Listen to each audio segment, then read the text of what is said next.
Just to be certain this existing hole here was not being used for anything, I went back and looked at some of my still photos prior to the restoration, and it actually is. One of the leads looks like it's coming from one of the coils above, and or the tuning condenser actually routes back through this underneath the chassis, but no big deal. You'll see this cutout just past that point, so my plans are just to use this.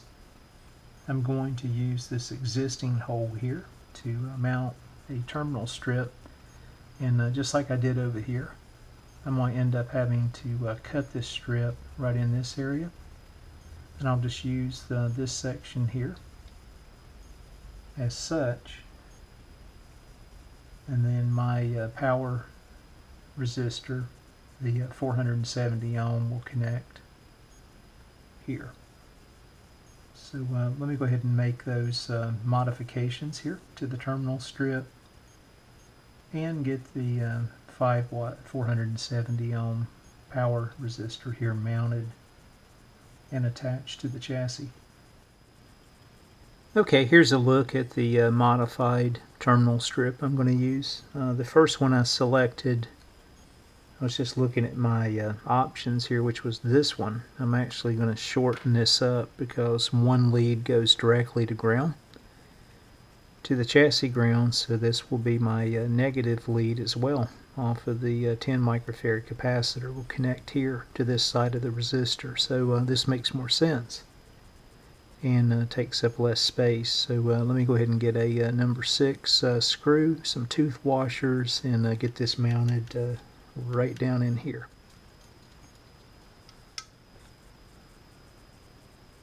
The old power resistor's mounted now. You can see I've got it soldered up here. I'm going to leave this lead protruding here so I can leverage the coil method. And same thing here. You can see my ground connection as well. I did use 2 tooth washers, one on the top side of the chassis as well as on the bottom side, to make sure that I got a nice ground connection here. I've got that soldered through, and then you can see I've got a little small jumper made up right here. I'll be connecting it between the power resistor and back over here to the negative lead on the 10 microfarad cap. And let me go ahead and clip this negative lead back here just a bit. Looks good.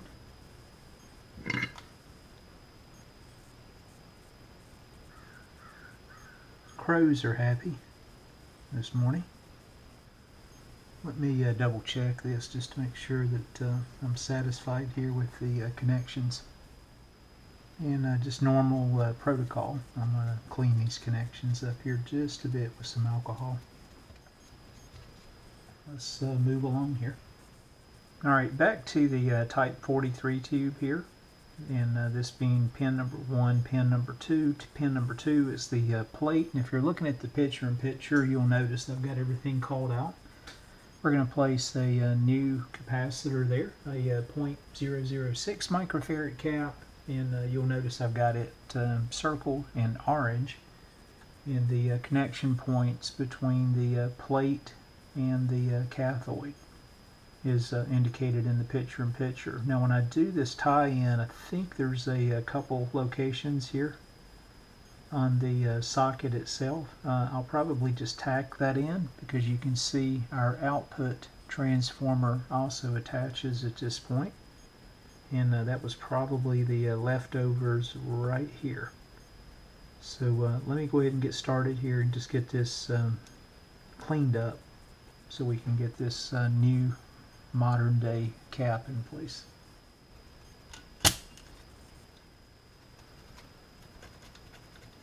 Not sure if this is showing up well on camera or not, but here on the solder location for the tube socket, you'll see the bigger eyelet and the small.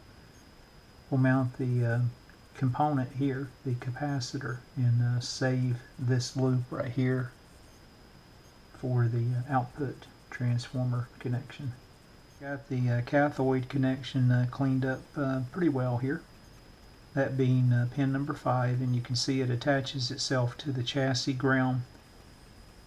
And what I'm going to do is leverage the lead that comes from the chassis ground here, use the coil method on one side for the new capacitor that we'll be putting in there, the 0.006 microfarad cap.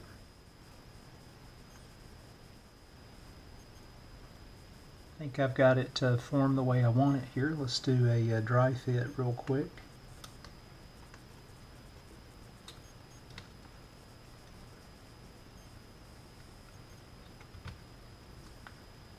I'll try to hold the chassis too where you guys can see this, but I'm going to leave this lead here just a little bit long, where I've got another connection point here off of the plate where I can leverage the coil method as well for some of the other possible connection points here as we move forward.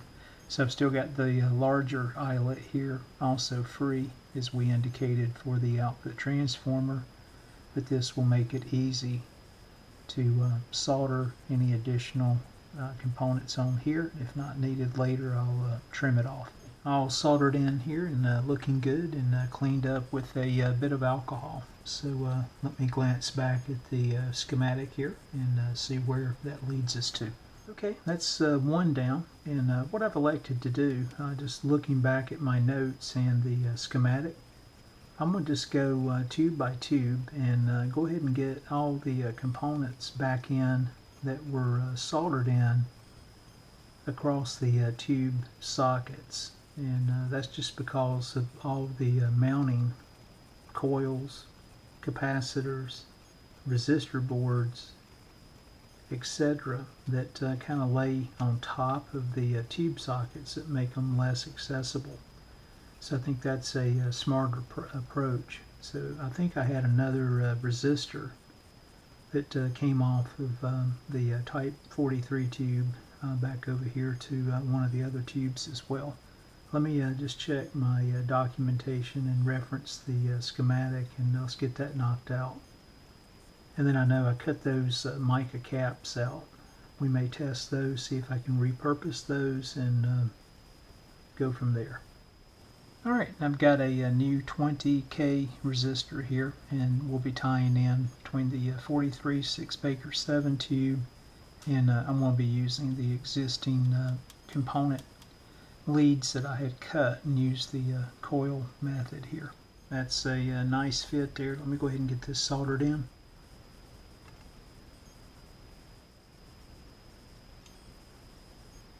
The next resistor, same process here. R7 is notated there in the previous video.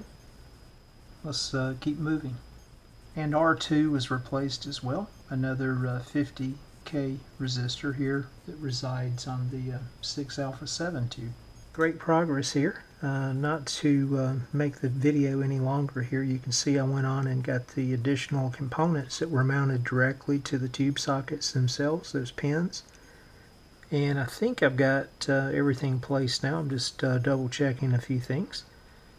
And I like working off my electronic copy off my iPad, but just a printed copy here. And you can see I've got everything highlighted in yellow and checked off. That's complete thus far. I'll update the electronic copy, but time to move along to the resistor boards. Really not much to this, so what I'm going to do, desolder all the resistors and double check first and make sure I've got all the values, and clean up the boards and get these ready to be remounted. So I'll just come back and show an update here when I've got this concluded. That's one board cleaned up. What a mess. I've never seen so much solder, and I had mentioned it before, more of the beeswax for some reason. Let me get the resistors mounted. Okay guys, you can see I finished up the resistor board, and everything went well. Cleaned up a mess of solder and flux and more beeswax.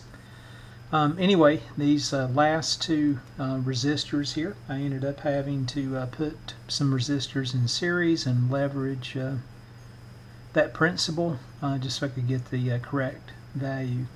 but should be good to go. One other thing I did was create a custom standoff right here, and the reason for that, the other was just a little short in my mind, and put it in close proximity to this particular tube socket and components. So this creates just a little more separation here. And I don't believe the height compromises anything. We've got a coil that comes in here, another coil that comes in here, and then two capacitors over here on this side. So I'll tweak it if I need to. This particular resistor ties in here, and there's just a few more tie-in points. I think 1, 2, maybe 3, 4, 5 more tie-in points to this particular network. We'll reference the schematic and pick back up tomorrow. Thanks again for watching, folks.